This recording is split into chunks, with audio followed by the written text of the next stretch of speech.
Happy day students, welcome to Sign Academy Pallikaranai. आज हम 7वीं कक्षा हिंदी भाषा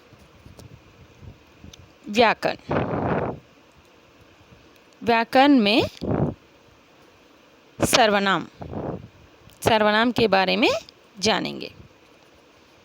सर्वनाम को हम अंग्रेज़ी में क्या कहते हैं? सर्वनाम को हम अंग्रेज़ी में प्रोनाउन कहते हैं। अब हम सर्वनाम के बारे में जानेंगे। संज्ञा के स्थान पर प्रयोग किए जाने वाले शब्द सर्वनाम कहलाते हैं। सर्वनाम की परिभाषा क्या है? जो शब्द संज्ञा के स्थान पर प्रयोग किए जाने वाले शब्द सर्वनाम कहलाते हैं। उदाहरण, यह सुमित है। यहाँ पे देखिए, यह सुमित है। यह सर्वनाम शब्द है। सुमित मेरा सबसे अच्छा मित्र है। मेरा सर्वनाम शब्द है। उसके पिताजी डॉक्टर हैं। उसके, यह सर्वनाम शब्द है। उसकी माताजी और मेरी माताजी एक विद्यालय में अध्यापिका हैं। यहाँ पे उसकी और मेरी, ये दोनों सर्वनाम शब्द हैं। वे दोनों अच्छी सहेलियाँ हैं। यहाँ पे वे सर्वनाम शब्द है। उनका परिवार अक्सर हमारे घर पर आता है। यहाँ पे उनका, यह सर्वनाम शब्द है। हमारे, यह सर्वनाम शब्द है। हम भी उनके घर जाते हैं। हम और उनके, यह दो सर्वनाम शब्द है। अब हम सर्वनाम के भेद जानेंगे। यहाँ पे देखिए, सर्वनाम के भेद कितने हैं? सर्वनाम के भेद 6 होते हैं। एक पुरुषवाचक, अगला निश्चयवाचक, अगला अनिश्चयवाचक, अगला प्रश्नवाचक, अगला संबंधवाचक, अगला निजवाचक। यह सब सर्वनाम के भेद है। अब हम एक एक करके जानकारी प्राप्त करेंगे। पहले हम पुरुषवाचक सर्वनाम के बारे में जानेंगे। पुरुषवाचक सर्वनाम क्या होता है? जिन सर्वनाम शब्दों से वाक्य बोलने वाले, सुनने वाले तथा जिनके बारे में बात की जा रही है, उनके बारे में पता चलता है, उन्हें पुरुषवाचक सर्वनाम कहते हैं। उदाहरण, एग्जाम्पल्स, मैं, हम, तुम, तू, वह, वे आदि, यह सब पुरुषवाचक सर्वनाम है। पुरुषवाचक सर्वनाम कितने प्रकार के हैं? पुरुषवाचक सर्वनाम 3 प्रकार के होते हैं। अब हम देखेंगे कि पुरुषवाचक सर्वनाम के 3 प्रकार में एक एक करके जानकारी प्राप्त करेंगे। पहले हम उत्तम पुरुष क्या होता है?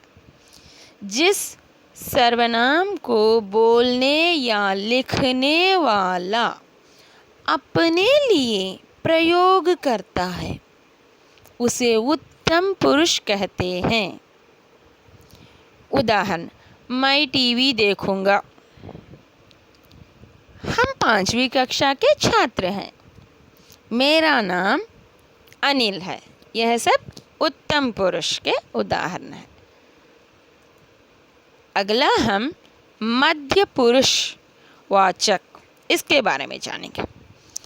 जिस सर्वनाम को बोलने वाला सुनने वाले के लिए प्रयोग करता है, उसे मध्यम पुरुषवाचक सर्वनाम कहते हैं।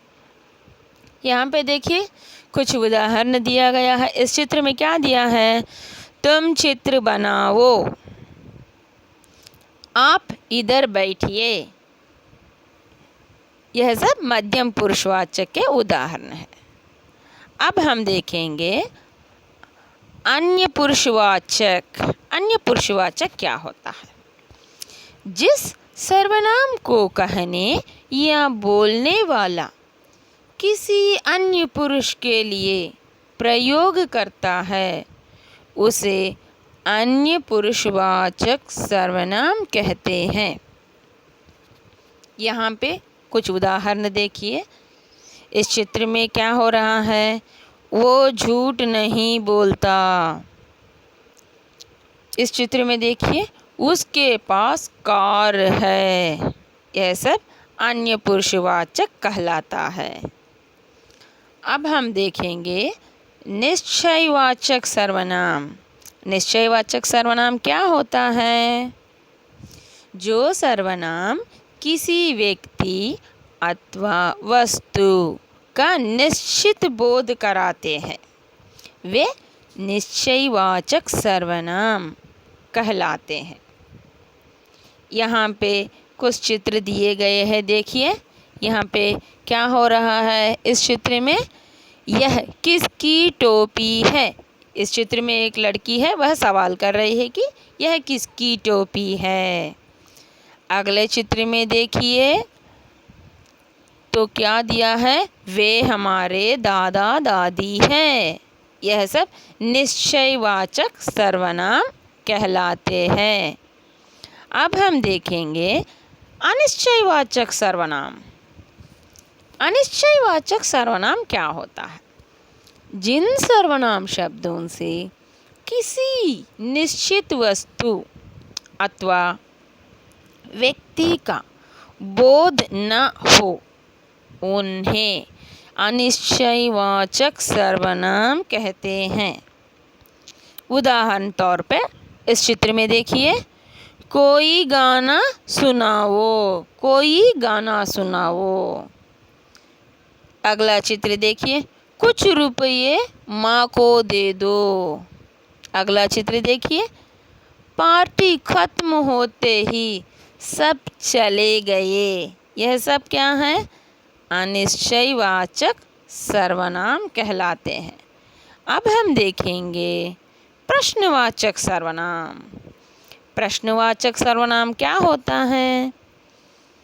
जिन सर्वनाम शब्दों का प्रयोग प्रश्न पूछने के लिए, सिर्फ प्रश्न पूछने के लिए किया जाता है उन्हें प्रश्नवाचक सर्वनाम कहते हैं। यहाँ पे कुछ चित्र दिए गए हैं। उदाहरण तौर पर हम इस चित्र को देखेंगे। यह टीवी कौन लाया? यह टीवी कौन लाया? तुमने क्या खरीदा? यह सब प्रश्नवाचक सर्वनाम कहलाते हैं। अब हम देखेंगे संबंधवाचक सर्वनाम। जो सर्वनाम शब्द वाक्यों में आए संज्ञा या सर्वनाम का संबंध बताते हैं उन्हें संबंधवाचक सर्वनाम कहते हैं। इस चित्र में देखिए जो परिश्रम करेगा वह सफल होगा। बच्चे वही कहानी सुनेंगे जो नहीं हो। यह सब संबंधवाचक सर्वनाम कहलाते हैं। अब हम देखेंगे निजवाचक सर्वनाम। निजवाचक सर्वनाम क्या होता है? जो सर्वनाम निज यानी स्वयं के लिए प्रयोग किए जाते हैं वे निजवाचक सर्वनाम कहलाते हैं। उदाहरण तौर पर यहाँ पे चित्र देखिए मैं यह कार्य स्वयं कर लूँगा। अगला चित्र देखिए वह खुद ही चला गया। यह सब निजवाचक सर्वनाम कहलाते हैं। बच्चों मैं आशा करती हूँ कि आप सबको सर्वनाम अच्छे से समझ में आया होगा। फिर मिलेंगे बच्चों। धन्यवाद। Thank you.